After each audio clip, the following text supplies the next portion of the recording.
Welcome everybody for the second day of our 8th Geometry Topology Research Summer School. Eyüp is going to continue with his second lecture on spin 7 geometry. Okay, thank you so much, Mustafa, and hello everybody. Welcome again. Today you can open up the video camera. Okay.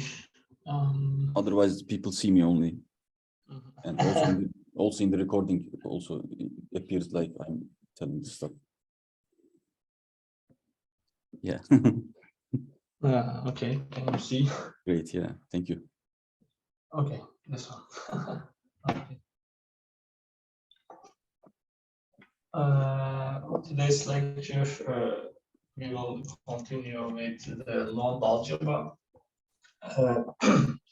Maybe today's lecture a little bit shorter than yesterday because tomorrow another meeting. But at least we will finish the non-algebra, and next two lectures be deep into spin 7 geometry. But this is the prerequisite of spin 7 geometry. We have to understand the holonomy and non-algebra. Later, spin 7 and G2 named by the exceptional holonomy actually. And if we understand the basic element, we can calculate the spin 7 geometry operation and the rest. That's why I want to continue with non-algebra. Could you also be louder? Okay. Okay. Can you hear me now? Yeah, a little bit more louder. Might be better. Okay, thank you. So the non-algebra, if you have to measure the length of vectors, but it depends on your algebra. It depends on your geometric objects, geometric space. So at first we have to understand the non-algebra. Suppose V is Euclidean space. So it's a Euclidean space, and the norm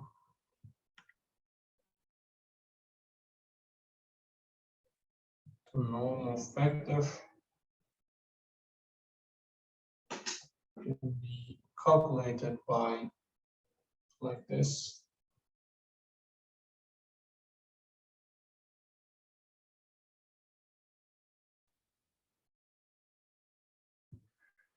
And also you have to take the absolute value here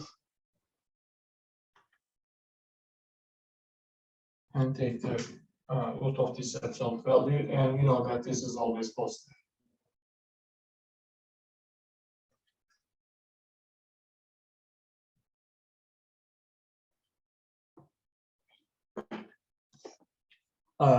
So by a non-algebra, we can say that by a non-algebra,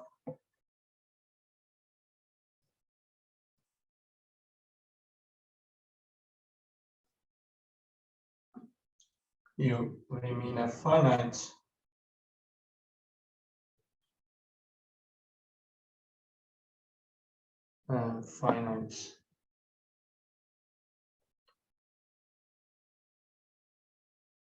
dimensional algebra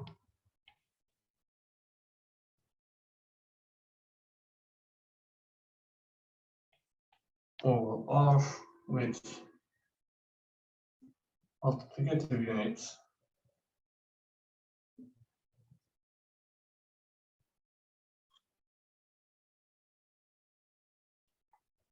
unit 1 actually. And if your algebra equipped with vector space operation, the Euclidean space, such that the inner product equipped with an inner product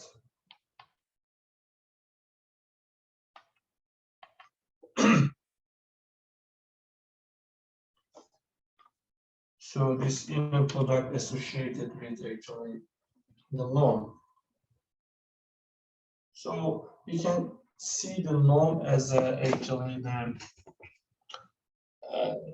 again the length of our vector, but we can think about the square norm.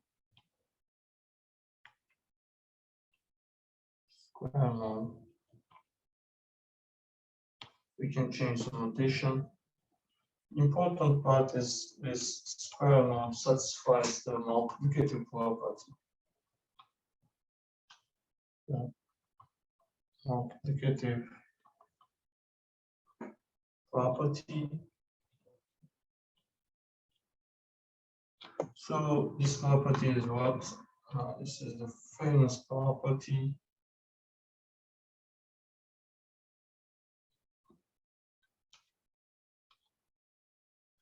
For all x and y. Okay. And this is an easy definition, and you know this from calculus or in other places. So we have lots of examples, but to be able to generalize, we give some specific example. For instance, R is one-dimensional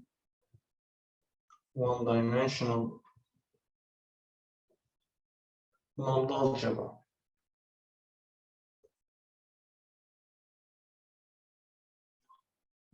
So the real number satisfy this property directly, this multiplicative property, and there's no special interest for this one. And the complex number is two-dimensional non-algebra, but for three-dimensional algebra, there's no such algebra. So the proof takes a little bit time. There's no such algebra. Okay. There's no such algebra in three dimension, and maybe you remember that for the four-dimensional algebra,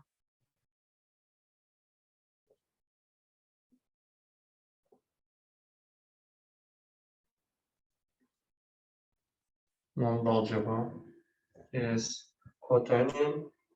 So showing this take very long time.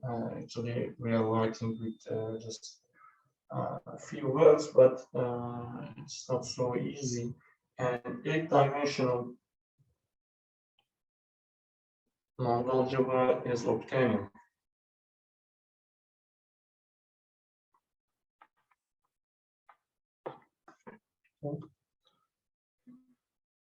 So we can define here. This is some example, and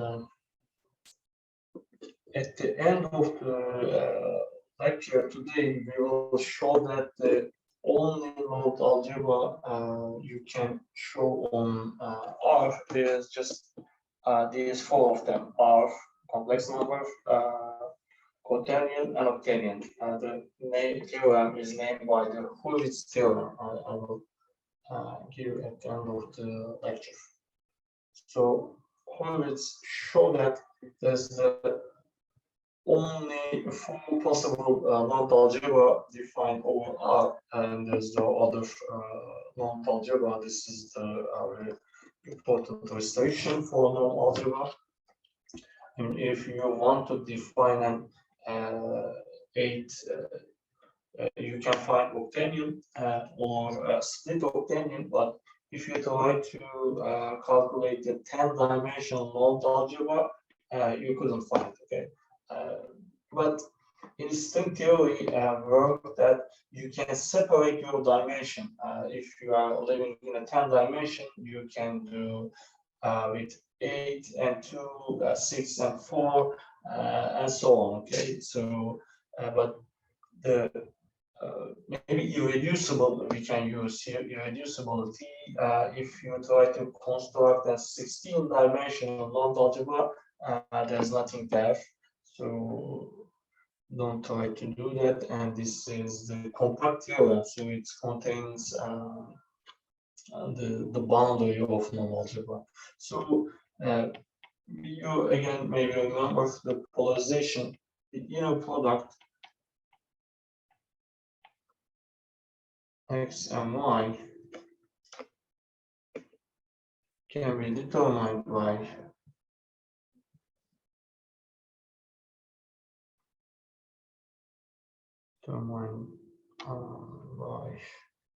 from the square norm.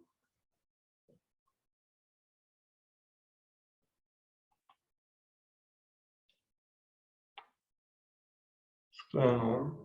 We will start with the arbitrary element of x plus y. So here we can write everything as an inner product, and this inner product is actually nothing but norm of x and 2x and y, because Euclidean inner product is symmetric. Okay, and from here you can write that our inner product is what? Norm of x plus y minus x minus y. So from here, if we understand that the norm of a vector, you can define from here the inner product. So they are interrelated to each other, and it's also important. So we try, if you have a non-algebra, we try to, we want to construct our space into two pieces. Let's say that one piece is the actually real part of our vector space, that V denote the real V, denote the span of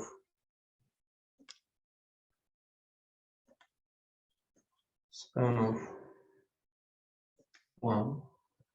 Okay. So from one you can generate a vector space, right? But not a complete vector space, just the piece of vector space, and this vector space named by the real parts of V. And very famous model in our mind is just complex, and you can think about that. You can shrink your idea and you can see the complex, but in the quaternion, the idea is same one, IJK, same idea. The real part is the spanned by just one, and the octanion is more or less the same, E1, E2, E2, E7, and it's an 8-dimensional object. And the one piece named by the real part. And how about the rest? The rest is named by the imaginary part of V. Okay, so and again the complex part, we know that the imaginary part is orthogonal to the real part. Okay, so if we have the real axis, we know that the imaginary part is orthogonal, and the quaternion and octanion idea is the same. If you have the real axis and the rest, it has to be the orthogonal. Okay, so imaginary denotes the orthogonal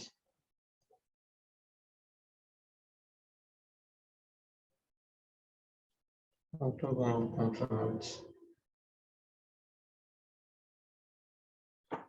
of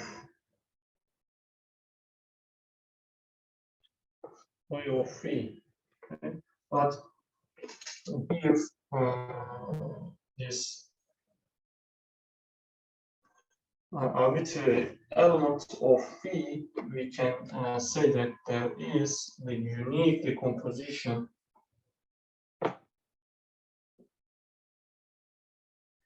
such that x is x1 plus x prime, let's say. We can separate each vector in V with such that, you know,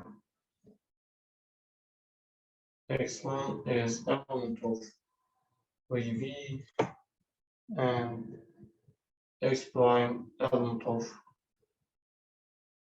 imaginary V. So here our model is again the complex number, and the conjugation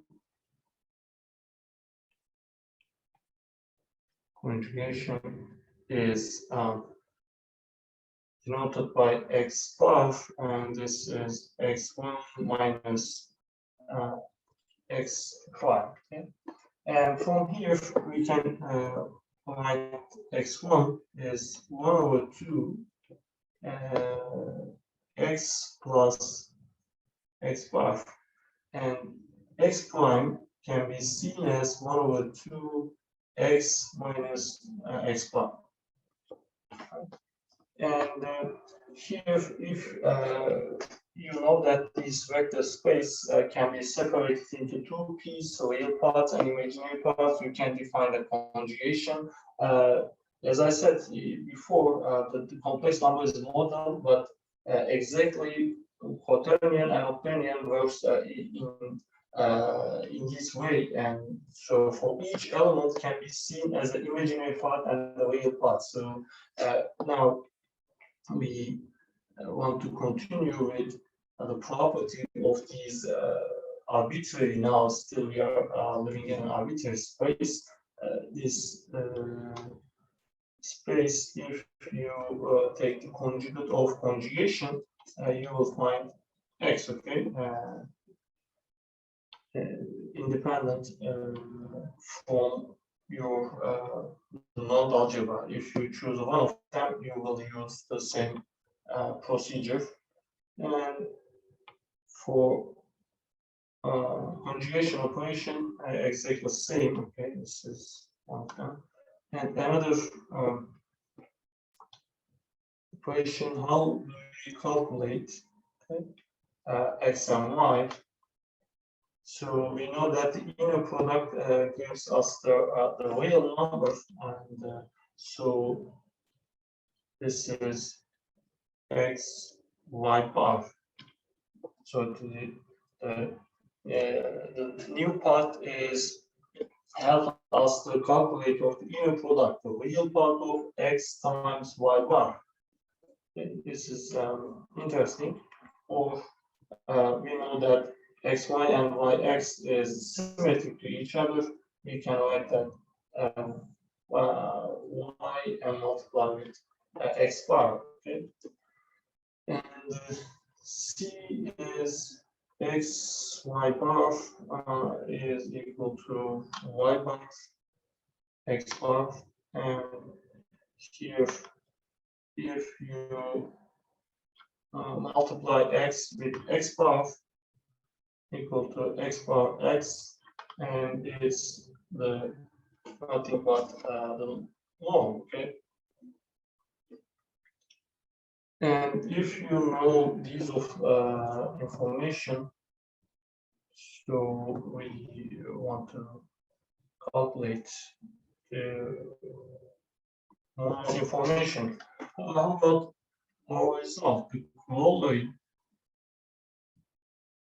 is this one. If you have, if x perpendicular to y, if you have two elements from one algebra, if they are orthogonal to each other, so we can say that x y bar equal to minus y x bar, okay? And x y bar w can be written as y, take it out, w, and here y implies that x bar minus y x bar y. So for here, I will use this information at the octanion. If you start with the orthogonal vectors, these two vectors orthogonal to each other, we can write that xy bar. You remember that this is the actually, if you take the real parts, we will see that it's the inner product. That's why you can show this one by the inner product definition directly. But we will use this one later. And now we came to the construction part. If you have, remember the construction of complex numbers. If you have the real numbers, so you can choose two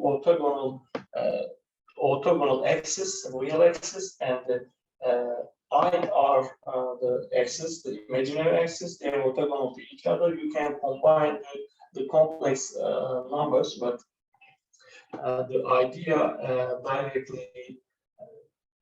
The preserved and the complex, the quaternion can be constructed by the complex direct sum of complex, and the octanion is the direct sum of quaternion times quaternions actually. So how do we construct this one? And this construction help us try to understand octanion also, because some of the octanions can be seen as the two pieces of quaternion. That's why it's important. So let's go ahead. Suppose A is a Mont algebra.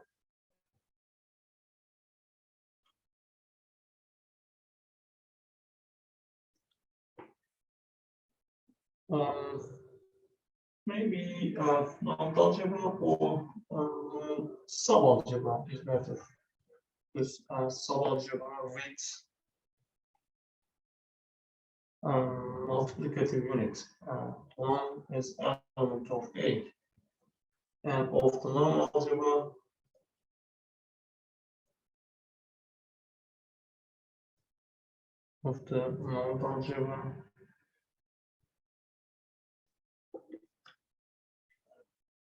B, and that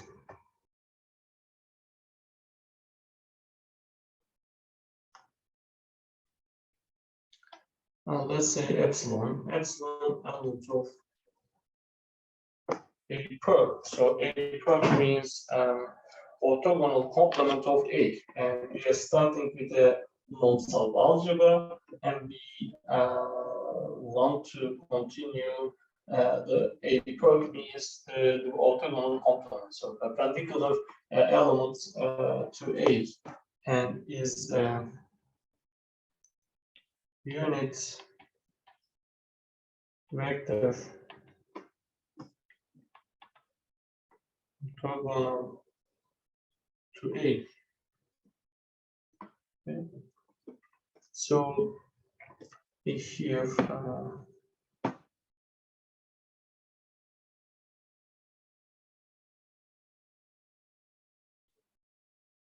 orthogonal to A, and the width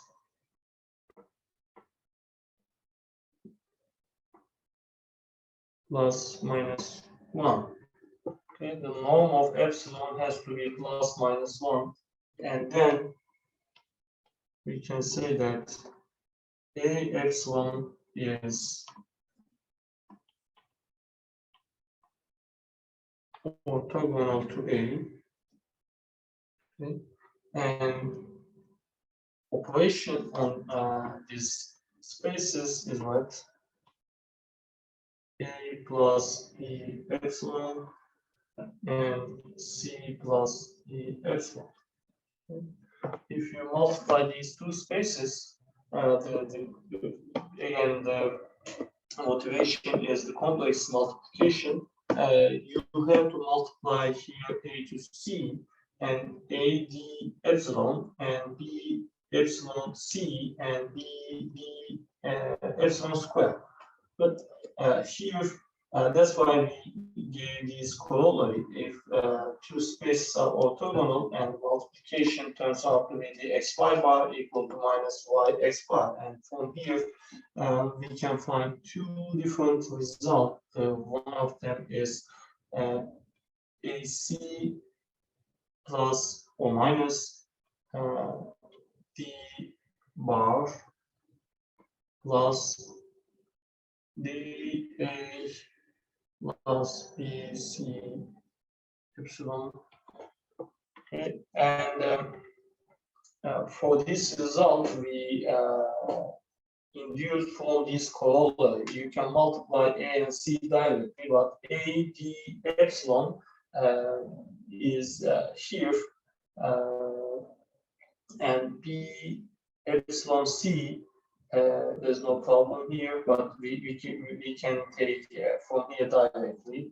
And B epsilon d epsilon, you have to find the plus or minus. It's depend on the result of this norm. Either plus d bar b or minus d bar b. Both of them induced from your choosing of norm of epsilon. And from here, if we can write that the epsilon equal to 1, then minus d bar b occurs. And if epsilon equal to minus 1, norm of epsilon, the result is d bar b. Okay. So here, the crucial point, if you know the multiplication, if you know the real and imaginary part, we can define the new algebra. Okay? So the algebra is this. Two pieces, the real parts and imaginary parts. If suppose A is non-algebra,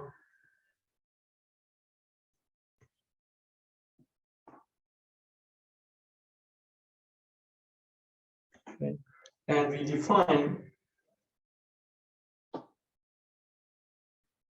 define two algebras.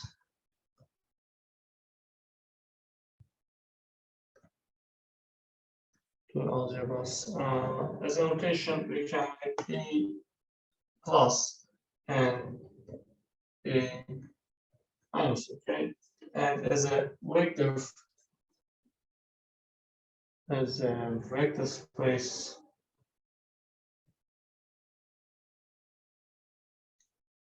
both of them can be seen as like this, A plus or minus A direct product A. Okay. So our multiplication on this algebra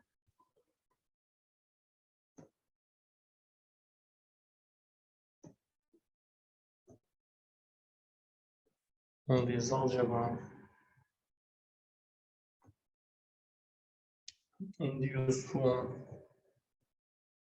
AB element of A direct product A and CD. Okay. We gave in the previous slides D bar B and dA plus B C bar. And here, actually, you can pay attention. 1, 0 is the multiplicative unit.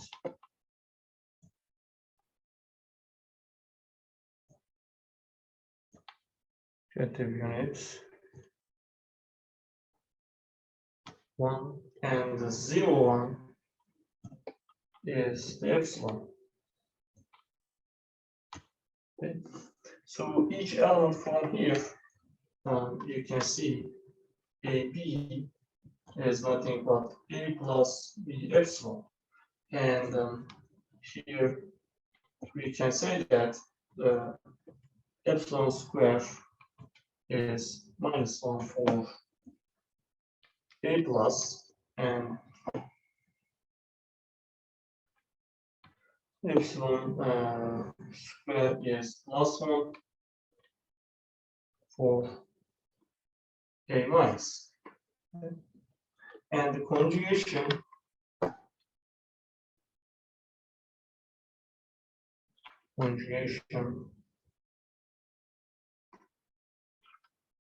AB is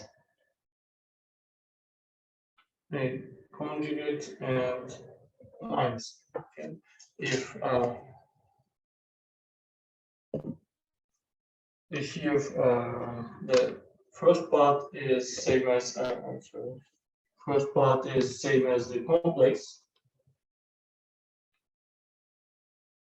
but the A bar is helpful for other geometries. Okay. So let's continue with the construction of the bigger spaces. The corollary is what? The corollary is here. The complex number actually can be seen as the real plus, okay? The epsilon square is -1, you know, and the L is minus. So this is another space in this form here, and commutative, okay, associative,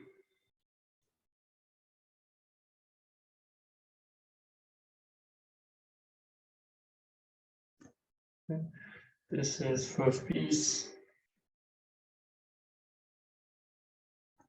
and no. And for the quaternion can be seen as the complex plus. So you can write that quaternion into two pieces, two complex places, and the epsilon square is -1. Okay, so this information will help for us to be able to calculate the quaternion. And how about the other algebra? Other algebra is n to r.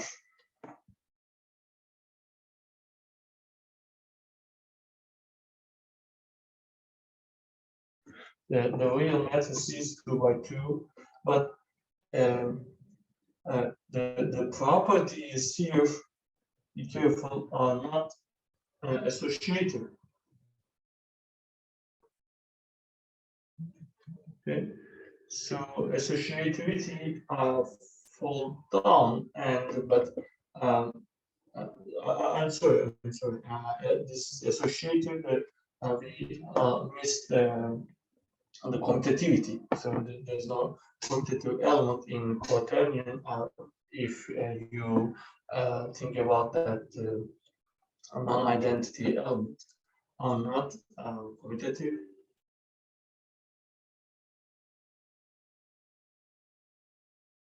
But associative and no. If you pass one dimension further, we lost the commutativity. Okay, so from here you can feel that if you pass the obtainers, you will lose many things.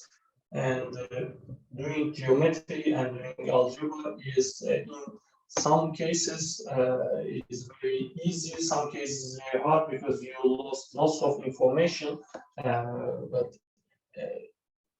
more free than the other geometric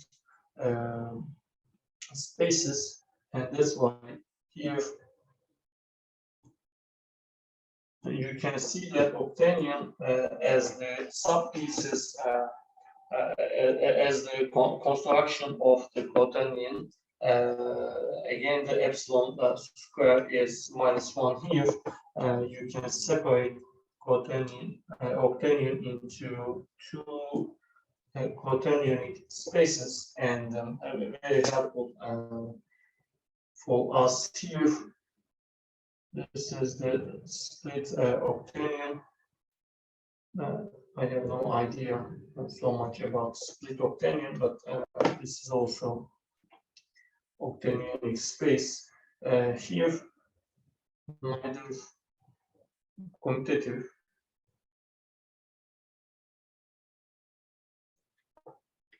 nor associative.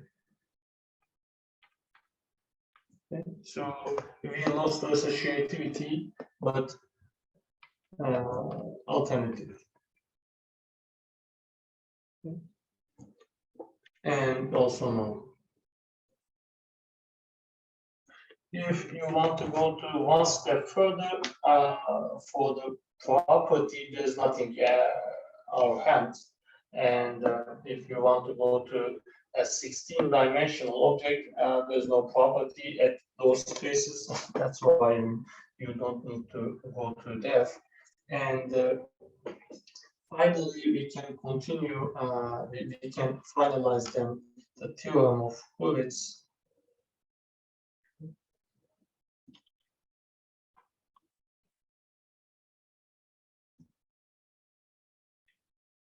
The Hurwitz theorem, the only known algebras over R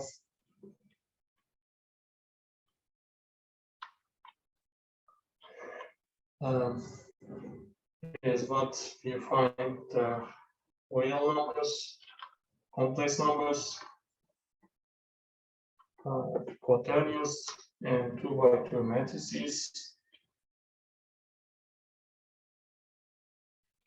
and octanion, and split octanion. So here the Hurwitz theorem that the strict or Mont algebra defined over R are only these the Mont algebra. There's no other Mont algebra, and in the next part, actually, we will focus on the octanion. So the octanion that is the 8-dimensional object.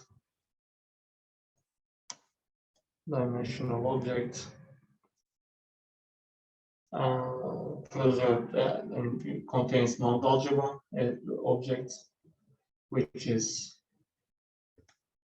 non-algebra. So the multiplication of octanion can be seen as quaternion times quaternion. Okay? And from the first construction, we can see that 1 plus 7 dimension.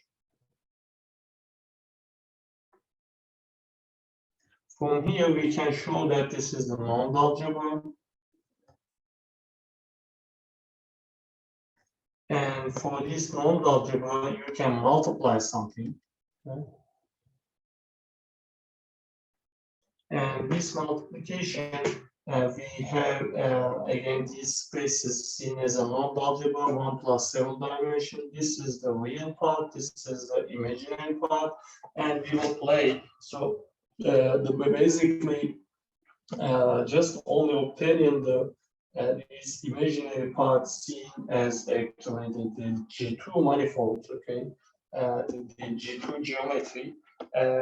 If you are living in the image of octanion, we will mention just a little bit. Image of octanion gives us the G2 structure or G2 structure.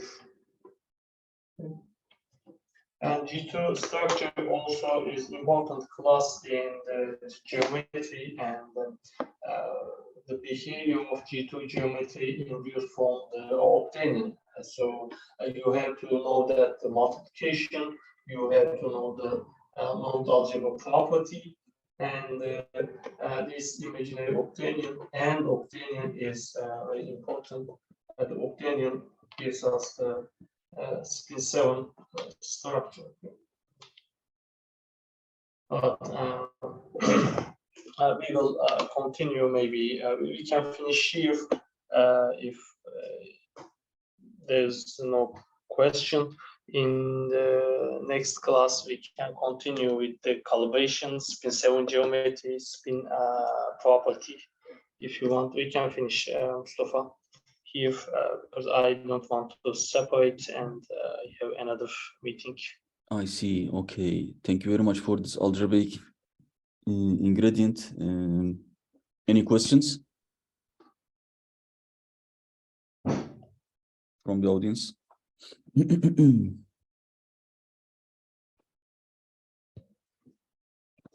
All right. Yeah. Thank you very much. And we will meet in 4:30 in 45 minutes. Thank you. Thank you.